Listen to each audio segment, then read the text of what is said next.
Պարոն Հակոբյան, ուզում եմ հարցնել նախ Իրանով, Իրանի հետ կապված ինչ իրավիճակ է սահմանային այդ հատվածում, բեռնատարներ գնում գալիս են, ինչ խնդիրներ կան այս պահի դրությամբ, ինչ ապրանքների դեֆիցիտ կա, մի խոսքով Իրանում պատերազմից հետո ձեր ոլորտի հետ կապված ինչ խնդիրներ են այս պահին առաջացել։ Իրականում սահմանը դեպ ագարակի անցման կետի մասին ենք խոսում, այդտեղ այս պահին տենց էական խնդիրներ չունենք, հետևյալն է տեղի ունենում, մենք օրական հետևում ենք դինամիկային եւ մարկանց շարժը եւ բեռների շարժը, գրեթե նույն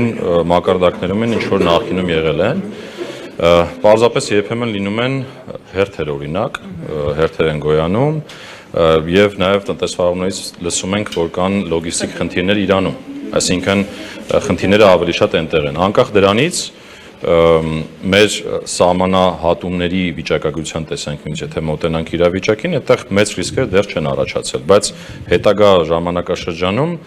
եթե լոգիստիկայի առումով լրացուցիչ ռիսկեր առաջանան, այդ դեպքում նոր կնկատվի։ Սահմանը եւ սահմանային անցման կետը մաքսային գոտին աշխատում է բնական ռեժիմով առանց որևէ էական չէ, կառավարելի կուտակումներ են լինում ժամանակ որևէ բնականon է, բայց էական որևէ խնդիր այս պահին չունենք։ Վարորդներից բեռնատարների ինչ խնդիրներ եք, օրինակ ձեզ բողոքներ եկել են, ինչ խնդիրներ ունեք։ Տեսեք, այդ բողոքները կոնկրետ մեր մաքսային համակարգի կամ ծառայության տեսանկյունից որպես այդպեսին հարց չունենք, որովհետեւ մենք անում ենք նույն ընթացակարգերը, ինչ որ արել ենք մինչև սա։ Ես նշեցի, հիմնական խնդիրը նա է, որ Իրանում որոշակի դանդաղումներ կան տրանսպորտային տեղաշարժերով պայմանավորված, բայց նույնիսկ այդ պայմաններում շարունակում են աշխատել այդ լոգիստիկ ուղիները։ Հակոբյան, քաղաքացիները ամիսներ առաջ հազանգել էին, որ ՊԿ Գոգավանում մեքենաները առգրավել եւ ինչը իրենց համար մի շարք խնդիրներ է առաջացրել, չեն կարողանում վաճառել, երկրից դուրս գալ, պատճառաբանել էր ՊԿ, որ PIN կոդերը կեղծված են եւ Ղազախստան։ Այո, ինչ ընթացքում է հիմա սա, քաղաքացիները նաեւ երեք ես իրենց հետ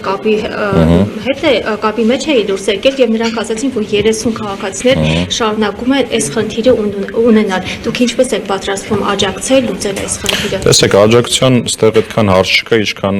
անցած տարի մոտ տենց երկու խոշոր սխեմաներ ենք բացահայտել եւ դա է պատճառը, որ կեղծ VIN կոդերով մեքենաները պարզ է պետք է համապատասխան արգրավումներ արվեն ու պահպանվեն տարածքներում։ Հիմա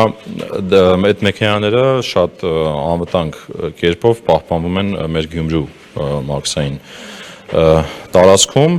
եւ համապատասխան հաղորդում է գնացել մեր կողմից ու քրեական գործ է ընթանում այդ ուղղություններով։ Դրա համար իմ կարծիքով արդեն ճիշտ կլինի համապատասխան մարմիններին հարց հնչեցնեք, թե քննությունները ինչ փուլում են գտնվում։ Այսինքն մենք բացահայտել ենք սխեմաները, համապատասխան օրենքին համաձայն գործել ենք, պահպանում ենք այդ մեքենաները անվտանգ տարածքներում եւ սպասում ենք տեսնենք թե ինչ քննություն կլինի եւ ինչ արդյունքներ կլինեն դրա արդյունքում։ Հարկադուների հետ կապված կան խոշոր հարկադուներ, որոնք առայցվա հրաժարվում են ինչ-ինչ այլ ճանապարհներով խուսափում են հարկեր վճարելուց, ՊԿ ինչպես է աշխատում նրանց հետ։ Տեսեք, նախ խուսափելու դեպքում գոյություն ունի գործիքակազմ, մենք գործում ենք ռիսկերի հիման վրա եւ չկան տենց անատական դեպքեր, որոնք մեր ուշադրության կենտրոնում հայտնվելուց կարող ենք օրինակ խուսափել մեզնից։ Այդ գործիքակազմը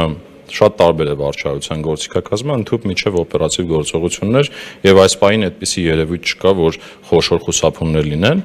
Եթե այդպես լիներ, մենք եւ 25 թվականին եւ այս տարի այսպիսի բարձր աճերով մուտքեր չենք ունենա։ Պարոն Հակոբյան, տեսեք, Նիկոլ Փաշինյանը հիշում է կառավարության նիստի ժամանակ խոսեց, որ գնաց է հեռախոսային առել ապարիկով ուրիշ գիներ,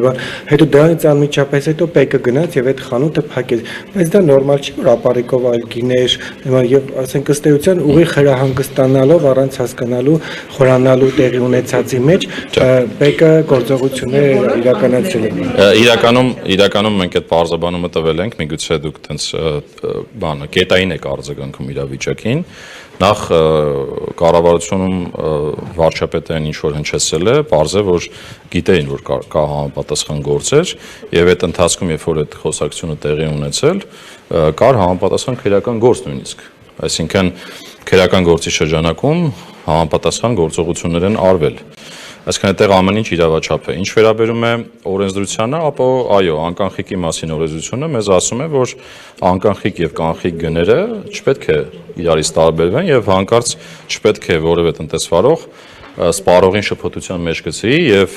դա օգտագործի օրինակ որոշակի ստվերային վաճառքներ գեներացնի իր կետերում։ Ես նշեմ, որ դա այն կետը չէր, որից մեկնարկեց այդ աշխատանքը եւ մինչ դա եւ դրանից հետո մենք բոլոր ուղղություններով աշխատել ենք այդ անկանխիկի մասին օրենսդրության պահանջը պահպանելու ուղղությամբ եւ եթե դուք հիմա պատտվեք քաղաքով նայեք, կտեսնեք, որ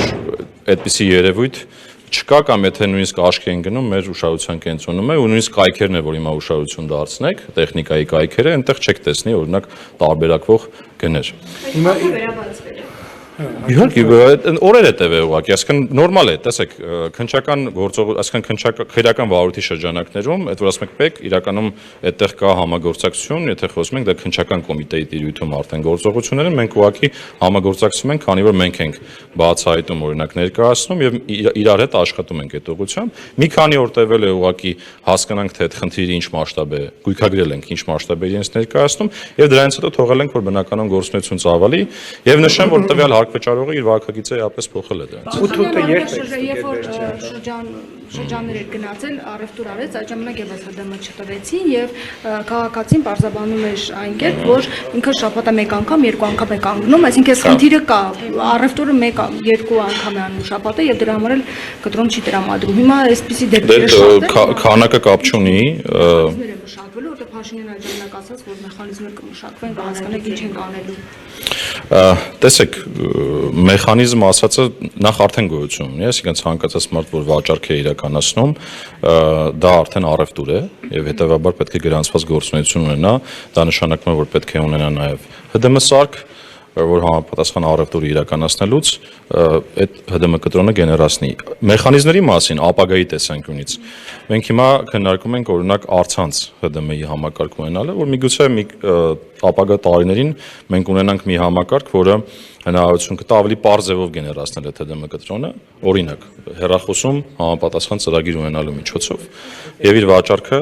կապ չունի ինչ հաճախականությամբ է նա իրականացնում կազմակերպի։ Պարոն Հակոբյան, ուզում եի ճիշտել խոշոր սեփականատերերի, դե քանի որ Հայաստանում օլիգարխներ չկար, հիշեցի Նիկոլ Փաշինյանի ասածը, ստուգումներ իրականացվել են, նրանց պատկանող օբյեկտներ կլինեն, խանութներ կլինեն, օրինակ, չգիտեմ, նույն ուտուտ սուպերմարկետների ցանցում ուսումնասիրություններ վերջին անգամ երբ են եղել, որովհետև օրինակ լինում է, որ բարբերաբար նաև գնումներ կատարելիս նկատում ենք, օրինակ գնապիտակը ուրիշ է, կասայում արդեն ուրիշ գին է լինում, հրապարակներ էր այդ մասին գրել, նաև նույն ուտուտի վերաբերյալ։ Դուք ուզում եք ընդհանրապես արձագանքեմ թե ուտուտին։ Ընդհանրապես ես նշեցի իմ պատասխաններից մեկում, որևէ մեկը եթե ռիսկ ունի չի վերիպում մեր աչքից, այսինքն եթե ռիսկը չկա անհատական տարբերակվող մոտեցում եւ մեր մոտեցումը այնպեսին է, որ եթե ռիսկը տեսանք, ռիսկը մեր համակարգերով տեսանք, վերլուծեցինք կամ օպերատիվ տեղեկատվություն ունեցանք, գործում ենք։ Հիմա ինչ վերաբերում է ուտուտին, ուտուտը խոշոր ցանցերից մեկն է եւ ընդհանրապես խոշոր ցանցերի հանդեպ մենք շատ ուշադիր ենք եւ այդ տվյալ կազմակերպությունն էլ այս վերջին բացարձակ որևէ կաշկանդվածություն չունենք, ավելին ասեմ,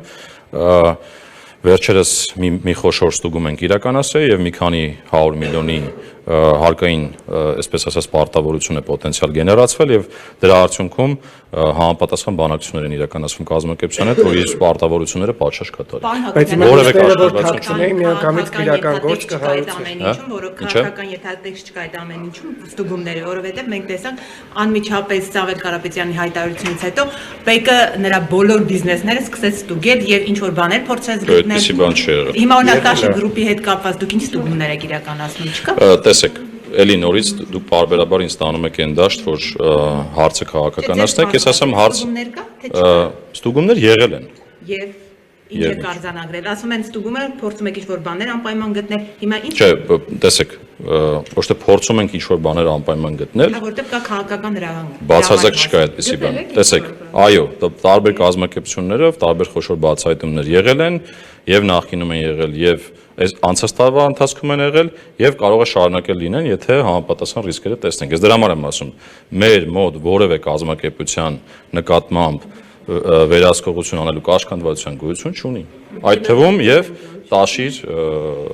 հոլդինգի ուղղությամբ կամ այդ կազմակերպությունների, որոնք որ այդ կազմում են։